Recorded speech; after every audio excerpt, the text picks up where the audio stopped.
Eyes of the Emperor, Part 3 of the Squeaker War by Barry Wilmot.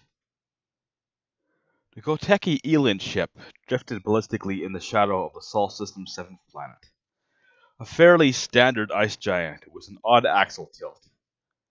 Well, there was no chance of a primitive radar even getting a sniff of the Silent Watcher. The natives of this system had built a number of very powerful optical imaging installations, and caution demanded that they be respected, especially now that the Jupi Commonwealth had made open contact with the Terrans, and that they would be actively looking for other aliens. The Koteki Empire would have normally considered Earth and its inhabitants fair game, and the ripe target for annexation.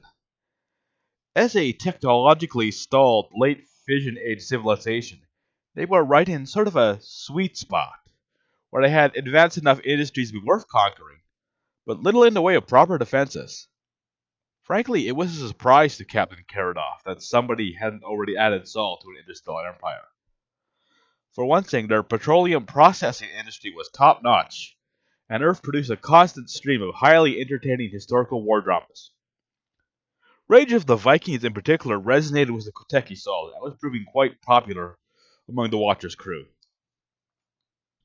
However, Karadoff wasn't here to keep an eye on the locals, so much as he was here to watch for and monitor any other sign of alien presence or movement in this system. He had been absolutely baffled by those orders, and had initially refused them until the Prince Admiral had confirmed in writing and sworn a blood oath to testify to their legitimacy. The mighty and noble Prince Admiral hadn't actually explained why the Watcher was being sent to the edge of a frontier under the command of an officer, 2 ranks senior than would be customary for such an assignment. But Karadoff knew enough of the recent diplomatic tensions to understand why his liege would want a steady, reliable captain near the potential conflict zone. Relations with the Jubi had always been erratic, ever since the Misunderstanding War. However, the Jubi had always been isolationists, avoiding conflict, and focused on whatever aesthetic whim their twisted little alien brains found themselves obsessed with from day to day. So when the Jupi had suddenly reappeared from the ashes of history, and began not only claiming territory, but actually pressuring the large and very militant Koteki Empire to back away from a certain section of the frontier, the whole civilized galaxy had taken notice. In the end, the Koteki had backed down, more out of confusion than anything else. Besides, there was plenty of other places to expand to, endless stars with mountains to climb and new worlds to conquer.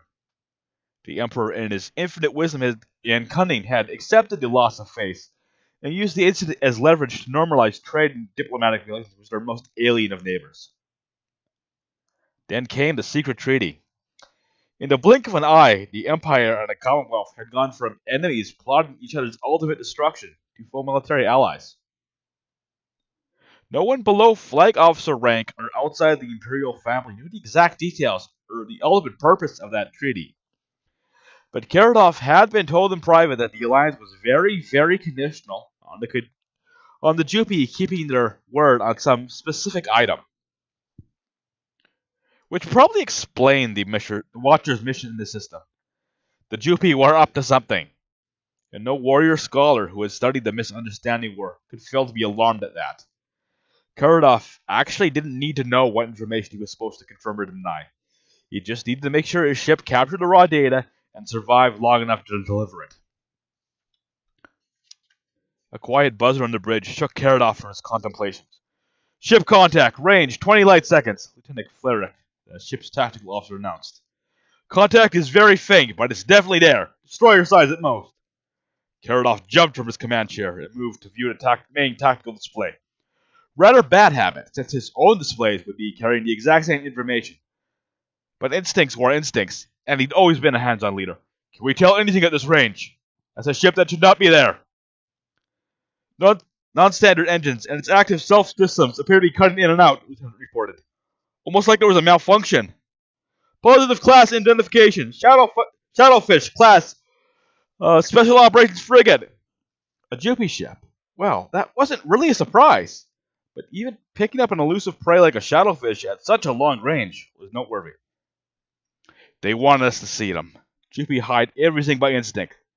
This had to be a deliberate decision. Incoming burst transmission. Commonwealth protocol. Looks like an older code. One day I know we can decrypt, Karadov asserted. Jupi never did anything in a straightforward manner. Aliens were by definition alien, but Jupi could be uniquely baffling and irrational. Decrypting now. Looks like a straight text file. Language is old Kolteki. Message repeats in High Kolteki and unknown third language, the comm officer reported. Put up the message in High Kolteki, the captain ordered. Maintain mission profile. More important than you know. Trust the plan. Save the humans. We will overcome. What plan? Furyk asked, completely baffled by the message. He wasn't the only one. Jupi always have a plan. I just wish they would tell the rest of us what it is. Captain roared loud enough to cause his crew to bristle in alarm. Sir, do we send a response? The comm officer asked. No. We maintain calm silence, Captain ordered. And we trust our allies. Whatever they're doing in the system seems to be important to them. If we're already conceding the system to the Commonwealth, then why are we here? Furyk asked, momentarily forgetting his place. To be the Emperor's eyes, Karadov said with a flourish. And because the Jupi can't really put on a show without an audience. But save the humans? Well, you have to admit they make great television shows, Karadov answered. I guess that's the reason. Either way, it's none of our business.